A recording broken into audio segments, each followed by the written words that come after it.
Primer relato.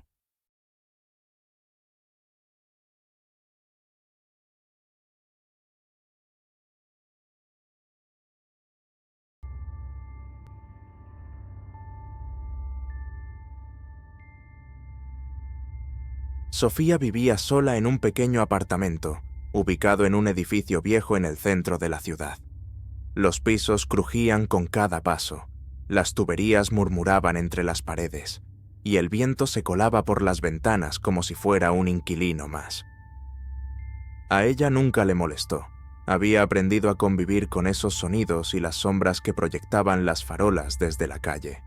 Pero, últimamente, algo más profundo y perturbador había comenzado a infiltrarse en sus noches. Todo empezó una noche en la que decidió apagar la luz antes de acostarse, un hábito cotidiano que hasta entonces no tenía mayor relevancia. Se acomodó entre las sábanas, disfrutando del silencio, pero al cerrar los ojos, algo la hizo abrirlos de nuevo. La luz tenue de la luna entraba por la ventana, proyectando formas vagamente familiares por toda la habitación, excepto una. Al principio, Sofía pensó que se trataba de una sombra más, quizás la de algún mueble o una prenda olvidada. Pero había algo inquietante en ella. No se movía como las demás. Parecía tener vida propia, y lo más extraño, su silueta no se desdibujaba con el parpadeo de la luz exterior. Era sólida, densa, casi tangible. Se convenció de que solo era su imaginación, el cansancio del día jugando con su mente, y decidió ignorarla. Sin embargo, la sombra permanecía allí, inmóvil, pegada a una esquina oscura de la habitación, como si la vigilara. Cada vez que cerraba los ojos, el pensamiento de esa sombra volvía, acechante. Entonces, encendió la lámpara de su mesilla de noche. La sombra había desaparecido. Se dijo a sí misma que todo era un producto de su imaginación, pero aquella sensación persistía. El aire en la habitación se sentía denso, casi sofocante, como si algo invisible ocupara el mismo espacio que ella. Durante las siguientes noches, Sofía empezó a notar la sombra con más frecuencia. Se deslizaba en la penumbra de su dormitorio, siempre presente, siempre quieta. La situación fue empeorando lentamente. Cada vez que apagaba la luz, la sombra aparecía, como una presencia aguardando a que todo quedara en tinieblas para manifestarse. De día, su apartamento era un refugio tranquilo, pero al caer la noche, la atmósfera se transformaba. La oscuridad ya no era un lugar de descanso, sino un reino donde aquella entidad cobraba vida. Una madrugada, después de varias noches sin dormir bien, decidió enfrentar su miedo. Apagó la luz y, en lugar de mirar hacia otro lado, mantuvo los ojos fijos en la esquina donde siempre aparecía la sombra. La vio formarse lentamente, como si emergiera del suelo, tomando una forma más definida a medida que pasaban los minutos. Era más alta de lo que recordaba, y sus contornos eran más afilados, casi humanos, pero distorsionados. Con el corazón latiéndole con fuerza en el pecho, Sofía intentó moverse, pero su cuerpo no le respondía. Era como si la sombra ejerciera una especie de presión sobre ella, inmovilizándola. Su respiración se volvió superficial, cada inhalación un esfuerzo, y entonces lo escuchó. Un susurro, apenas un murmullo, que parecía provenir de la misma sombra. «No apagues la luz». Sofía abrió los ojos de golpe, empapada en sudor, su respiración entrecortada. Había sido una pesadilla, o al menos eso quiso creer. Pero cuando su mirada se dirigió a la esquina, la sombra seguía allí, inmutable. Desesperada, corrió hacia el interruptor y encendió la luz. De nuevo, la sombra desapareció, dejando la habitación en su calma habitual. Aquella noche no volvió a dormir. Los días siguientes transcurrieron en un estado de alerta constante. Sofía mantenía todas las luces encendidas, incluso durante el día. No podía soportar la idea de estar en la penumbra, temerosa de que aquella sombra regresara, pero la falta de sueño y la tensión comenzaron a hacer mella en su mente. Se sentía agotada, confundida, al borde de la desesperación. Nadie le creería si contaba lo que le estaba ocurriendo, ¿verdad? ¿Cómo explicar algo tan irracional? Una noche, mientras intentaba convencerse de que solo eran alucinaciones, decidió investigar sobre fenómenos relacionados con sombras y presencias en la oscuridad. Descubrió relatos antiguos de culturas que hablaban de entidades que habitaban en las sombras, criaturas hambrientas de energía vital que se nutrían del miedo humano. Una en particular llamó su atención, una antigua entidad conocida como la Voraz. Según los relatos, esta entidad acechaba en la oscuridad, alimentándose del terror que provocaba en sus víctimas hasta que éstas sucumbían completamente. Sofía sintió un escalofrío recorrerle la espalda. Todo encajaba: la sombra, el miedo creciente, la sensación de ser observada. La Voraz no era una criatura que simplemente desapareciera. Su hambre era insaciable y su poder crecía con cada miedo que despertaba. Esa noche, Sofía decidió que ya no podía soportarlo más. Llenó la habitación de luces, enchufó lámparas en todos los rincones y dejó las luces del pasillo y la cocina encendidas. A pesar de esto, sentía que algo estaba mal, como si la luz no fuera suficiente para mantener a raya a la entidad. El aire seguía cargado, como si la Voraz estuviera a punto de manifestarse de nuevo. Cayó la madrugada y el cansancio la venció. Cerró los ojos solo por un instante, o al menos eso creyó. Al abrirlos de nuevo, las luces se habían apagado. El apartamento estaba sumido en una oscuridad absoluta. Desesperada, se levantó de un salto para encender las lámparas, pero ninguna funcionaba. Los interruptores no respondían, los bombillos estaban muertos. Sofía se quedó inmóvil, el pánico paralizándola. Y entonces lo sintió. No lo vio al principio, pero la presencia era inconfundible. Un peso en el aire, una presión opresiva que se acercaba lentamente. La sombra estaba allí, más densa, más palpable que nunca. Sintió su respiración ralentizarse, como si la Voraz estuviera absorbiendo todo el aire de la habitación, toda su energía. Un sonido suave, casi imperceptible, rompió el silencio. Era un susurro, el mismo que había oído antes en su pesadilla, pero esta vez más claro, más insistente. «No apagues la luz». El pánico se transformó en terror puro cuando la sombra comenzó a moverse. Ya no era estática, sino que se deslizaba hacia ella, extendiéndose, alargándose como si las paredes y el suelo no existieran. Intentó correr, pero sus piernas no respondían. Estaba atrapada, inmovilizada por una fuerza invisible. La sombra se cernía sobre ella, envolviéndola en su frío y asfixiante abrazo. Con los ojos abiertos de par en par, Sofía sintió cómo la sombra la invadía, penetrando en su mente, en su cuerpo, consumiendo todo a su paso. Quiso gritar, pero su voz se ahogó en su garganta. La oscuridad la estaba devorando, su conciencia desvaneciéndose lentamente. Lo último que sintió, antes de perder el sentido, fue el frío absoluto, un frío que no pertenecía a este mundo. Cuando despertó, la luz del amanecer entraba por la ventana y la habitación estaba completamente normal. Las luces funcionaban, todo estaba en su lugar. Sin embargo, algo había cambiado. Sofía ya no sentía miedo. La presencia que la había atormentado durante tantas noches había desaparecido. Pero al mirarse en el espejo, notó algo extraño en sus ojos. Había una oscuridad en ellos, un vacío que no había estado antes. Y en el reflejo de la esquina de su habitación, la sombra seguía ahí, más pequeña, más discreta, pero presente. Ya no necesitaba esconderse en las sombras, porque ahora habitaba dentro de ella. Y Sofía comprendió, demasiado tarde, que la Voraz no había desaparecido. Solo había encontrado un nuevo hogar. Segundo relato.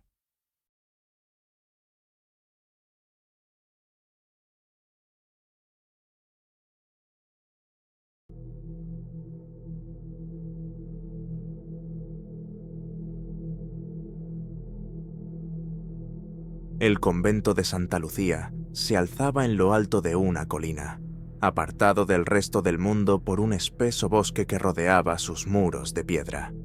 Las pocas personas que se acercaban al lugar aseguraban que una atmósfera pesada y extraña impregnaba el aire, como si el mismo edificio albergara un secreto oscuro y profundo. En su interior, las hermanas vivían en una paz casi absoluta, ajenas al bullicio del mundo exterior, dedicadas a la oración y al silencio. Desde la fundación del convento, siglos atrás, las monjas habían hecho un voto de silencio estricto, comunicándose solo mediante gestos y miradas. Pero para la joven Sor Clara, que acababa de tomar los hábitos, aquel silencio no era reconfortante, era una cárcel. Sor Clara era la más joven y la última en unirse al convento. Había llegado buscando refugio después de una vida de penurias, esperando encontrar la paz que tanto anhelaba. Al principio, el silencio le parecía una bendición. Las voces de sus propios pensamientos eran suficiente compañía, y las plegarias en susurros apenas audibles la ayudaban a concentrarse en su fe. Sin embargo, con el paso de las semanas, comenzó a notar algo extraño, algo que la hacía sentirse inquieta y observada. Fue una noche, después de la última oración, cuando Sor Clara comenzó a escucharlas por primera vez. Mientras se arrodillaba frente a su sencilla cama, preparándose para dormir, un susurro suave como el roce de un vestido sobre el suelo resonó en la habitación. Se detuvo, agudizando el oído. El sonido se desvaneció, dejando en su lugar un silencio absoluto. Decidió ignorarlo, achacándolo al cansancio, y se acostó. Pero las noches siguientes, el susurro volvió, cada vez más claro, hasta que finalmente pudo distinguir palabras, aunque fragmentadas y entrecortadas, como si alguien estuviera intentando comunicarse con ella desde el otro lado de una gruesa pared. «Clara, ayúdame, nosotras». Sor Clara se incorporó de un salto, con el corazón latiéndole con fuerza en el pecho. Encendió una vela y miró alrededor de la celda, pero no había nada ni nadie. Sin embargo, la sensación de ser observada persistía. ¿Eran las demás hermanas que le jugaban una broma? ¿O quizá había alguien más en el convento, alguien que no debería estar allí? A la mañana siguiente, durante la misa, observó a sus compañeras con atención. Ninguna parecía diferente, pero cuando la Madre Superiora la miró, Sor Clara sintió un escalofrío que le recorrió la columna. Había algo en los ojos de la Madre Superiora, algo que no había notado antes, una frialdad que no encajaba con la imagen piadosa que proyectaba. Las noches continuaron llenas de susurros. Sor Clara empezó a sentir cómo el miedo se apoderaba de ella, debilitándola. Las voces se volvían más insistentes, más desesperadas, y aunque intentaba ignorarlas, no podía evitar prestar atención a lo que decían. Enterradas, pecado, silencio. Un sentimiento de pánico la invadió. Las palabras eran cada vez más coherentes, y lo que insinuaban le helaba la sangre. Comenzó a rezar con más fervor, pidiendo a Dios que la protegiera, pero las oraciones parecían perderse en el aire, desvaneciéndose en el pesado silencio que dominaba el convento. Una noche, incapaz de soportar más la opresión, decidió investigar.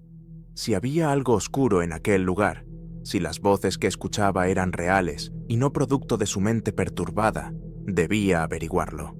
Esperó hasta que todas las monjas se retiraron a sus celdas y entonces, con el corazón latiendo con fuerza, salió de su habitación, sosteniendo una vela temblorosa en la mano. Caminó por los pasillos de piedra, descalza para no hacer ruido, guiada por un impulso que no entendía del todo. Las sombras que proyectaba la luz de la vela parecían moverse, danzando a su alrededor con intenciones siniestras. Llegó a la capilla, el lugar donde las voces eran más fuertes, y se detuvo frente al altar. De pronto, la vela parpadeó y se apagó, sumiéndola en la oscuridad. Sor Clara contuvo un grito, retrocediendo, pero algo la detuvo. Un susurro, más claro y definido que nunca, surgió de la nada, resonando en la capilla vacía. Bajo el altar, nuestro descanso. Las manos de Sor Clara temblaban mientras tanteaba en la oscuridad. Algo dentro de ella le decía que debía obedecer, que debía descubrir lo que las voces querían mostrarle. Con un esfuerzo sobrehumano, empujó el pesado altar de mármol, revelando una trampilla oculta en el suelo. Un frío sobrenatural emanaba de la abertura, pero Sor Clara sabía que no podía dar marcha atrás. Bajó con cautela por una escalera de piedra, adentrándose en una catacumba que no sabía que existía. A cada paso, los susurros se volvían más fuertes, más insistentes, hasta que finalmente llegó a una cámara circular. En el centro, varias tumbas de piedra yacían en el suelo, cubiertas de polvo y telarañas. Los susurros se convirtieron en gritos, gritos de agonía que resonaban en su cabeza, obligándola a cubrirse los oídos. ¡Libéranos! ¡Libéranos del silencio eterno! Sor Clara cayó de rodillas, el miedo y la desesperación aplastándola, pero entonces vio algo que la dejó sin aliento. Una de las tumbas estaba rota, como si algo hubiera salido de ella, y en las paredes de la cámara, grabados en la piedra, había nombres. Nombres de monjas que habían vivido en el convento hacía siglos. Entre ellos, reconoció el de Sor María, una monja de la que había oído hablar en murmullos, siempre en tono de advertencia. Según las historias, Sor María había cometido un pecado imperdonable, pero nadie decía cuál. Las piezas comenzaron a encajar en su mente, y un horror indescriptible se apoderó de ella. Las monjas cuyos nombres estaban en las paredes no habían muerto de causas naturales. Habían sido condenadas a la catacumba, enterradas vivas por romper el voto de silencio. Los susurros, las voces que había escuchado, eran sus almas, atrapadas en un tormento eterno, buscando desesperadamente ser liberadas. Sor Clara se levantó, decidida a hacer lo correcto, pero cuando se giró para salir, la Madre Superiora estaba allí, mirándola con ojos fríos y vacíos. «No debiste haber venido aquí», dijo la Madre Superiora, su voz un susurro venenoso. Antes de que Sor Clara pudiera reaccionar, sintió un golpe en la cabeza. El mundo se volvió negro, y la última cosa que escuchó antes de perder el conocimiento fueron los gritos de las monjas muertas, más fuertes que nunca, como si intentaran advertirle de su destino inminente.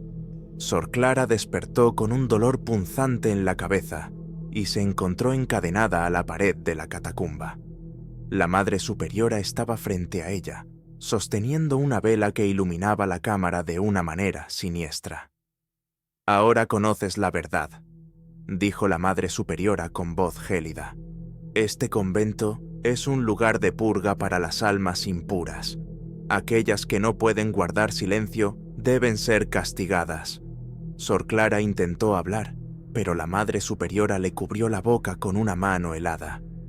«Tu pecado ha sido escucharlas, Clara. Ahora deberás compartir su destino». Las lágrimas de desesperación corrieron por el rostro de Sor Clara, mientras la Madre Superiora la empujaba hacia una tumba abierta, la misma que había visto rota. En su interior, la oscuridad la llamaba, como una boca abierta esperando devorarla. «Aquí descansarás en silencio por la eternidad», susurró la Madre Superiora antes de cerrarla en la tumba.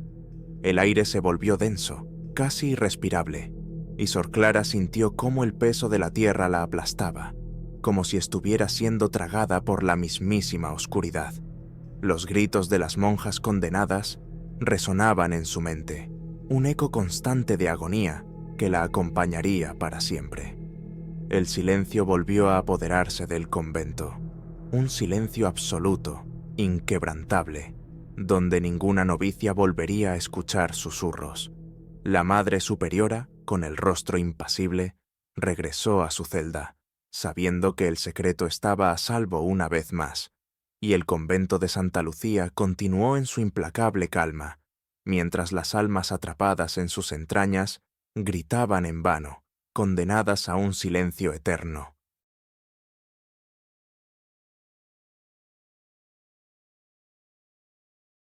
Tercer relato.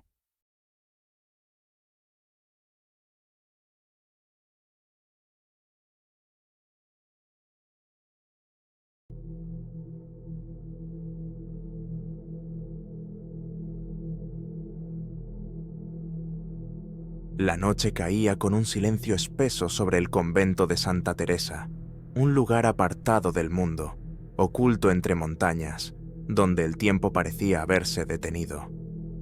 Las monjas que habitaban en él llevaban una vida de devoción y sacrificio, sus días regidos por una rutina estricta de oración, trabajo y contemplación. Pero cuando el reloj marcó la medianoche, una presencia perturbadora se infiltró en la quietud de aquel lugar santo. Era un lunes cuando apareció por primera vez. Hermana María se dirigía a la capilla para su oración nocturna, cuando vio una figura en el pasillo principal, justo frente al altar. La figura vestía el hábito tradicional, pero con un detalle que la distinguía. Un velo blanco cubría completamente su rostro, cayendo hasta su pecho como una mortaja. La luz tenue de las velas apenas iluminaba su figura, pero el aire en torno a ella parecía vibrar con una energía malsana. Hermana María se detuvo en seco, el corazón martilleándole en el pecho. «¿Quién eres?», se atrevió a preguntar, pero en cuanto las palabras abandonaron sus labios, la figura desapareció, como si nunca hubiera estado allí. Atemorizada y confusa, Hermana María se apresuró a regresar a su celda, pero esa noche el sueño no la visitó. En su lugar, una inquietud se apoderó de ella, una sensación de que algo más allá de su comprensión estaba ocurriendo en el convento. A la mañana siguiente, durante el desayuno, Hermana María mencionó su experiencia a Hermana Elena, la priora del convento, quien escuchó en silencio, su expresión impenetrable. «Seguramente fue un sueño, hermana», dijo Hermana Elena, intentando calmarla. «La mente puede jugarnos malas pasadas en la oscuridad de la noche». Pero Hermana María sabía que no había sido un sueño, y esa noche, cuando la campana marcó las 12, el espectro apareció de nuevo. Esta vez, Hermana Consuelo fue la que lo vio, y como Hermana María, también intentó hablar con la figura. Y como antes, la figura desapareció en el aire, dejándola helada de terror. Los avistamientos continuaron. Cada noche una monja diferente encontraba a la figura de la monja velada en los pasillos, en la capilla, o incluso en el refectorio. Nadie sabía quién era, ni cómo había llegado allí, pero todas empezaron a sentir una opresión creciente en el pecho, una pesadez que les robaba el aliento. Y lo más aterrador de todo era que, con el paso de los días, comenzaron a tener sueños en los que esa figura se les revelaba de maneras espantosas. Hermana Inés fue la primera en soñar con ella. La figura velada se le apareció en un corredor oscuro, pero en su sueño, el velo se levantó levemente, revelando algo indescriptible, unos ojos hundidos en cuencas vacías, un rostro desfigurado por el dolor y el odio, una mueca que no era humana. Hermana Inés se despertó gritando y nunca volvió a ser la misma. Se tornó callada, temerosa, y evitaba a toda costa las sombras del convento. A la semana siguiente, la encontraron muerta en su celda, el rostro desfigurado por una expresión de terror absoluto. La muerte de Hermana Inés sumió al convento en una atmósfera de miedo palpable. Las monjas empezaron a murmurar entre sí, temerosas de hablar en voz alta. ¿Quién era esa monja? ¿Por qué había venido a atormentarlas? Pero sobre todo, ¿qué había visto Hermana Inés antes de morir? Ninguna lo sabía con certeza, pero el pavor crecía como una mancha de aceite, oscureciendo sus corazones. Fue entonces cuando Hermana Soledad comenzó a investigar. Era la más joven del convento, pero también la más curiosa, y a pesar del miedo que la consumía, sentía la necesidad de entender qué estaba ocurriendo. Empezó a revisar los archivos del convento, buscando cualquier pista que pudiera arrojar luz sobre la aparición. Lo que encontró fue una historia antigua, enterrada entre páginas amarillentas y polvo. Siglos atrás, en los albores de la Inquisición, una monja llamada Sor Amalia había vivido en ese mismo convento. Según los registros, Sor Amalia había sido acusada de herejía. Se decía que practicaba rituales oscuros, que se comunicaba con fuerzas malignas y que había renegado de su fe. Condenada por el tribunal eclesiástico, fue sometida a un juicio sumario y finalmente ejecutada de manera brutal. Su cuerpo fue enterrado en el propio convento, pero su alma, decían los escritos, no había encontrado descanso. Hermana Soledad sintió un escalofrío recorrer su espalda al leer esas palabras. Sabía que debía compartir lo que había encontrado con las demás, pero también temía las consecuencias. ¿Qué harían con esa información? ¿Y si la figura velada era realmente Sor Amalia, regresada para vengarse? Esa noche, Hermana Soledad tuvo un sueño, aunque no estaba segura de si realmente estaba soñando o si era una visión provocada por la entidad maligna. En su sueño se encontraba en la cripta del convento, frente a una tumba sin nombre. La figura velada estaba allí, inmóvil. Con un temblor en las manos, Hermana Soledad se acercó, incapaz de controlar sus propios movimientos, como si una fuerza invisible la guiara. Sabía que no debía hacerlo, que nada bueno podía salir de mirar bajo ese velo, pero en su sueño, la curiosidad y el terror la empujaban más allá de la razón. Cuando finalmente levantó el velo, no pudo evitar gritar. Lo que vio no era un rostro humano, sino algo mucho peor, una mezcla de carne en descomposición, ojos vacíos que la miraban desde el abismo, una boca que parecía gritar en un silencio eterno. Pero lo más aterrador no fue la visión en sí, sino lo que sintió. Una ola de odio y desesperación, una sensación de haber sido maldecida por toda la eternidad, algo que la consumió por completo. Hermana Soledad despertó bañada en sudor, el corazón martilleándole en el pecho. Se sentía contaminada, como si algo oscuro y maligno se hubiera adherido a su alma. Sabía que no podía quedarse en el convento, que debía huir antes de que fuera demasiado tarde. Pero el miedo la paralizaba, el miedo a que la figura apareciera de nuevo, esta vez en el mundo real, para llevarla con ella al infierno del que había surgido. El día siguiente, Hermana Soledad intentó hablar con Hermana Elena, pero antes de que pudiera decir una palabra, la priora la miró con una expresión que la dejó helada. «Sé lo que estás pensando», dijo Hermana Elena en un susurro, «pero no hay escapatoria. Una vez que has visto bajo el velo, ya no puedes escapar». Esas palabras retumbaron en la mente de Hermana Soledad, hundiéndola en un abismo de desesperación. Esa noche, el convento estaba sumido en un silencio sepulcral. Ninguna de las monjas se atrevía a salir de su celda, ni siquiera para las oraciones nocturnas. El miedo se había convertido en una presencia tangible, una sombra que acechaba en cada rincón, en cada susurro del viento. A medianoche, las campanas comenzaron a sonar solas, una llamada que resonaba por todo el convento.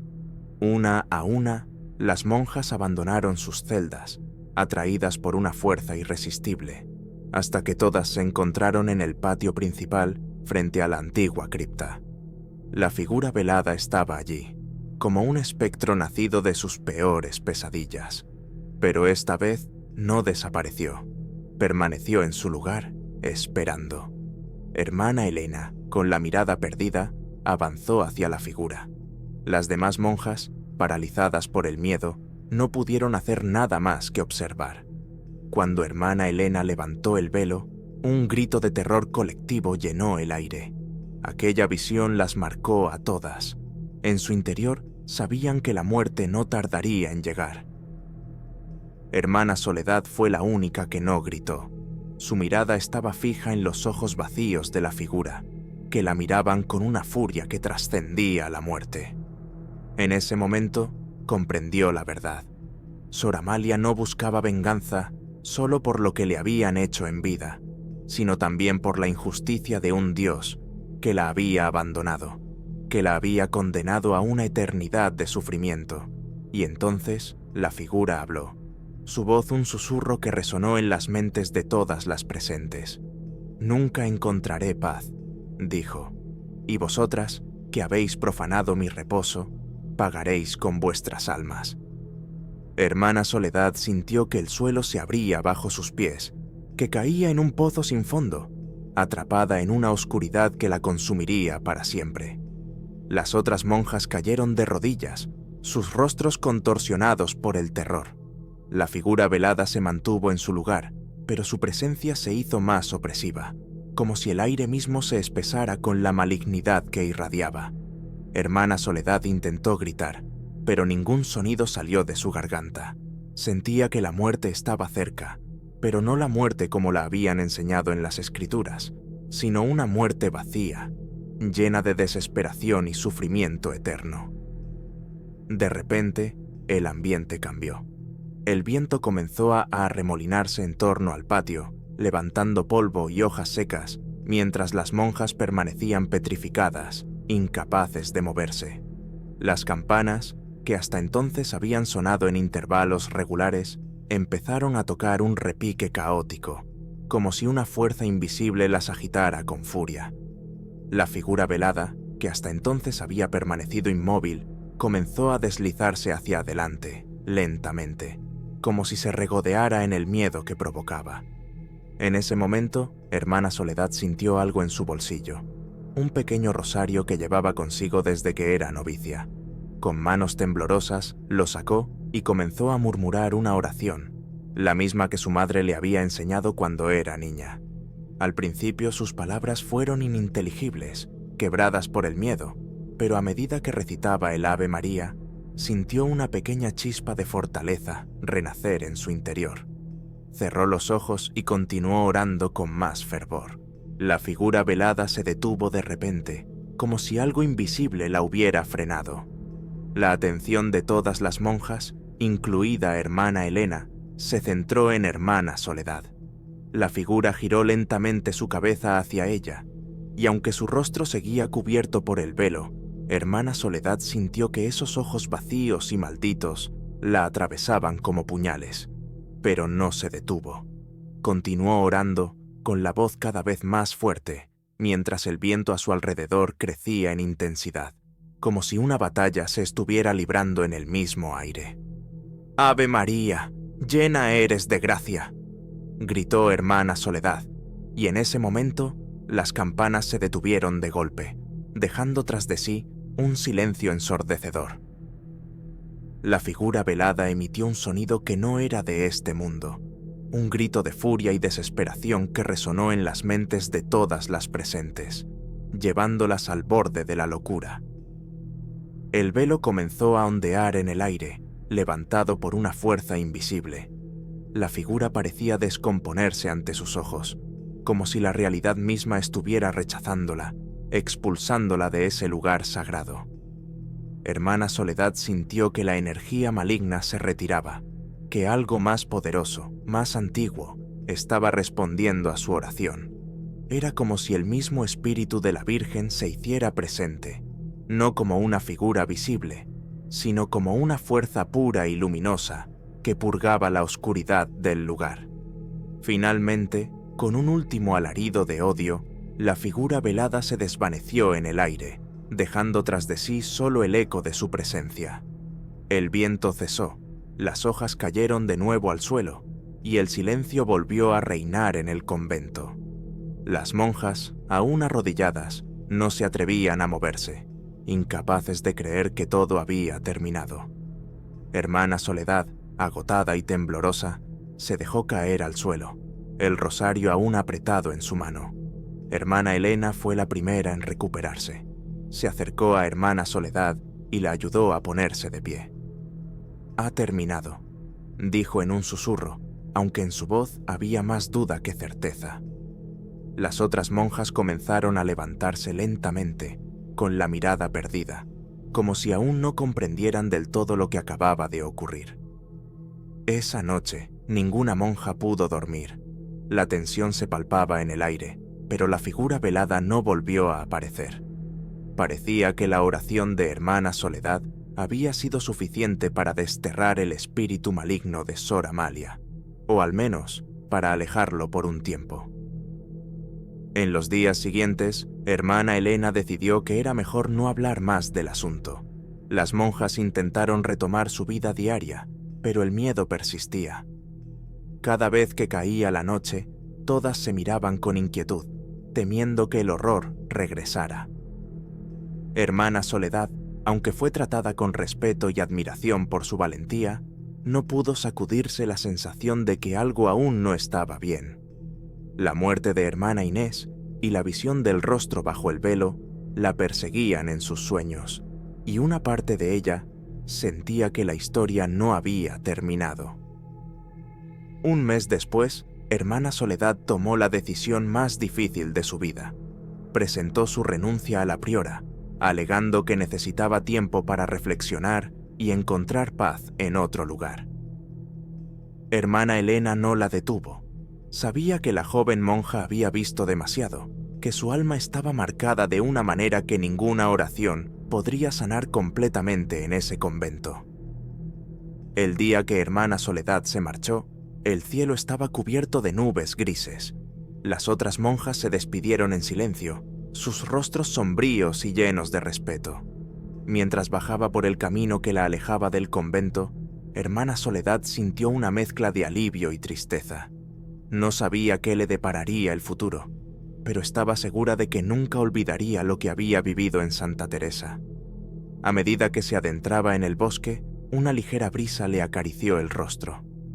Cerró los ojos por un momento, disfrutando del contacto suave del aire fresco, pero cuando los abrió, un escalofrío recorrió su columna vertebral. Frente a ella, a pocos metros, se erguía una figura vestida con un hábito negro, el rostro cubierto por un velo blanco. Hermana Soledad sintió que su corazón se detenía.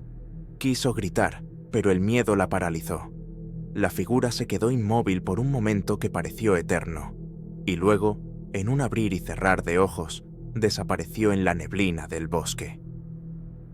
Hermana Soledad permaneció inmóvil, con la respiración agitada, y se dio cuenta de que el mal no se había ido. Lo había seguido, esperando en las sombras, y sabía que dondequiera que fuera, siempre estaría vigilante, aguardando el momento de volver a atormentarla. Y entonces, con una última oración en sus labios, continuó su camino, sin mirar atrás, sabiendo que el verdadero terror no había hecho más que comenzar.